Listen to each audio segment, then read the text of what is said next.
I'm having an affair. Actually, I'm having many affairs. I mean, I have many loves. M&M's. Opening that yellow bag, and I mean, I get the big bag. Smelling the freshest M&M's. And it's not only M&M's and all those beautiful colors. I love steak and mashed potatoes. Lynn's twice-baked potatoes are just out of this world. I'm having a love affair with food. I'm a foodaholic. I'm a food junkie. I'm a foodie. I love to eat. I don't eat to live. I live to eat. Fellow Toastmasters, it wasn't always this way. Back in 1957, living in New York City, I remember going to a Chinese restaurant. Now, I don't know why Jewish people love Chinese food. But for some reason, we do. Now, at 7 years old, I remember my parents ordering spare ribs, pork. And they wondered why this little 7-year-old didn't want to eat these foods. I remember them ordering me a scrambled egg so I could have something to eat. I mean, I was that opposed to eating. I will tell you, when I went to Jones Beach in New York City, I was so ashamed of how small I was that I would not take my shirt off. I mean, I was tall and thin. My father told the story till the day he died about how I never was heavier than 27 pounds by the time I was 7 years old. Now that just can't be true, I don't think. So they developed with Dr. Wild, our pediatrician, this magic elixir. You talk about the placebo effect, maybe that had something to do with it. They would give me this liquid, and all of a sudden I started to eat. And I would eat and eat and eat. I can remember sitting down around the family table. There were 5 of us. My mom and dad and my 2 sisters, Joanne and Lenore. And if somebody didn't finish their steak and I ate their steak and I ate everybody's leftovers, I was a hero. I remember the day I got on the scale and I hit 100 pounds. I came running out of the bathroom telling my father, "Hey, I did it! I'm at 100 pounds now." He bought weight sets for me to lift weights to get bigger. Bigger was better. Bigger was stronger. By the time I came to San Diego, I had ballooned up to 225 pounds. Now, there's one person in the room that might remember that, and that would be Jan Riggins. For those of you that were not here back in those days, I brought before pictures. So here's a before picture, and here's another before picture. And I'm going to start this picture off in front of my friend Michael Walsh. You know how we talk about jacket pulling? Well, Michael, there it is.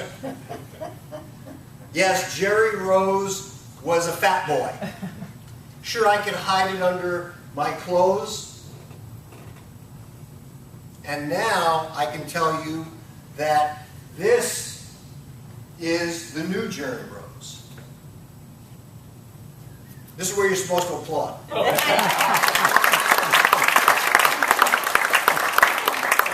Standing ovation, we'll take that from the end. Today I stay within 185 to 195 pounds.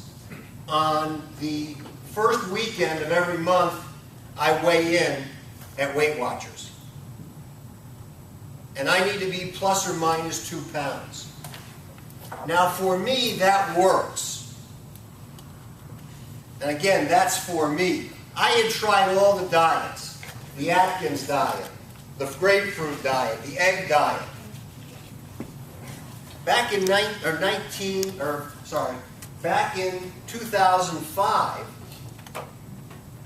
I was training for a half Ironman, a 70.3. That's a 1.2 mile swim, it's a 56-mile bike ride, and a 13.1 or a half marathon to be run in Oceanside. I'd been running since 1975 and I thought I was in good health. I started to have injuries, stresses in my feet. It was all due to weight and learning how to stretch. So with that, I was able to accomplish that by losing weight, and in 2006, March, I enrolled in Weight Watchers. You see, Lynn had had some success years ago with Weight Watchers, and I thought I would give it a try, and I made a commitment, and I committed for 1 full year to do this. See, I was looking for a life change. We'll remember a speech a couple of weeks ago where diet was a 4-letter word that Gerry didn't care for. And it was me as well. I was done with diets. I wanted to find something that could make me successful. And again, this is what made me successful. What I've also done today is I've created a list, and I'm going to share with you in a few minutes some of the people in the question and answer period as to how you can find your own way. You see, I met with dietitians. I met with exercise specialists to show me what to do. I went to a chiropractor who was a triathlete. Who better to go to is a triathlete when you're injured, because he won't tell you to stop running. He won't tell you to stop exercising. He'll tell you how to be successful. So we have people out there, and I'm happy to connect each and every one of you with those people. How many of you are on a health journey? Show of hands. It's just about everybody in the room. And so with that, it's the people who we know that can help us with this. The thing that changed my life with regards to Weight Watchers, anybody have any idea what these are? These are my trackers from last year. I keep these things. I want you to take a look at them. Pass them around. You can keep them, or you can pass them back later. What you'll see, let me just keep one of them. What you'll see on here is it keeps all the healthy goals that Gerry talks about, that Eva talks about. All of the information is right here. And if I bite it, I write it. And I've done that successfully since 2006 March. Everything I eat gets written down. Now, the reason you're not seeing 2013 trackers is because I'm keeping that record for this next year. It's a constant reminder. Now, what you'll see also as you look in there, if you can read my chicken scratch, you'll see there's things. Pass them around. Just move them all around that way. So you'll see that I eat pizza. I eat steak. I eat mashed potatoes. But now I'm a little bit more conscious of what I'm eating. I don't eat to excess anymore. I eat to success. I try every day to be more health conscious in what I eat. And I want to encourage each and every one of you to do that as well. Now, how many know, is it exercise or is it what we eat? Which is the greatest contributor to successful weight control? Anybody know? Gerry, what is it? Well, actually it's both. But it can really control my weight. Right. And you see, when I was exercising like a crazy person, I was still heavy. And when I learned, again, this was education. For me, it was education and writing things down. Anybody in the room have a budget? Do we write down our budget? Some years ago, Shelley gave us a story about how she controls her family budget. The same thing is true about what we put around our middle. Is that when you can write things down, what you're eating, and know what you're eating, and have consciousness of the calories that you're eating, you'll be successful. Now what I've done, in the next phase of this, is our question and answer period. What I've created for us this morning is a little handout of some of the experts, and I want to identify some of the experts. Please take one and pass them on. We've had some speakers in the last few weeks present to us. Eva spoke a little bit about how we digest our food. Gerry talked a little bit about nutrition. And I'd like to share them with you, and I'd like you also to ask me questions if you like. They're here. I've also put a number of other people. One of our old members is on there. She Take Shape for Life. You may remember Sharon Meredith. So she's doing Take Shape for Life these days, running a business like that. So we've got her name on there as well. I'm happy to take anyone to Weight Watchers and participate in that. If you'd like to have me do that, I'm happy to take you to any meeting. There's many meetings throughout San Diego County. And again, this is not about how I do things.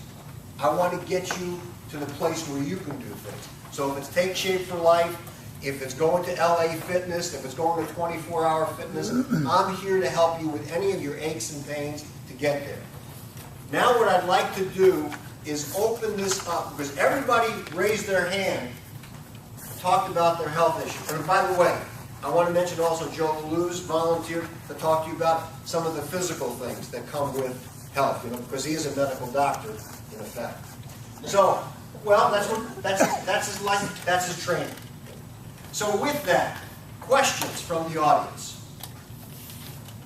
Yes? Regarding food, I looked at a couple of your trackers, and I see, for example, oatmeal, a few days a week, and I'm wondering, in succession, and I'm wondering if you go through times where you're just, okay, or do you eat oatmeal every morning practically, or do you switch to something else that is kind of a favorite for a while? Very good question. Lynn will tell you that Tuesday's oatmeal day. So what you'll see, especially lately, I've been eating a fair amount of oatmeal on Tuesdays. Now I like Cheerios, and I also like red berries. And here's what I like about them. First of all, the point totals are 3 points for, and I get 30 points a day is what I give myself. Actually, my point total is 34. But you see, I'm also a cheater and a liar. I don't know if you knew that. Do now. Yeah. John knows me better than anyone. I don't believe any of it.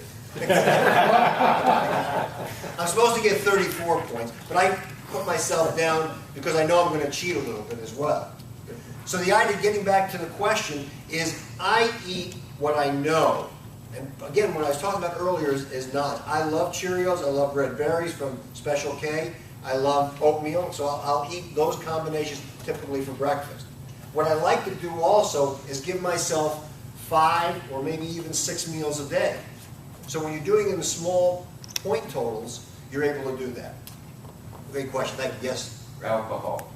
Alcohol, yes. Yes. I am a drunk. I love to drink. I love my occasional beer. And you'll see beer, wine. Lynn and I become somewhat wine, not experts. We love our wine. And again, what's nice about wine is I can have a glass of wine, and I know red wines are typically 5 points, white wines are typically 3 points. So I do drink definitely. What about Yes.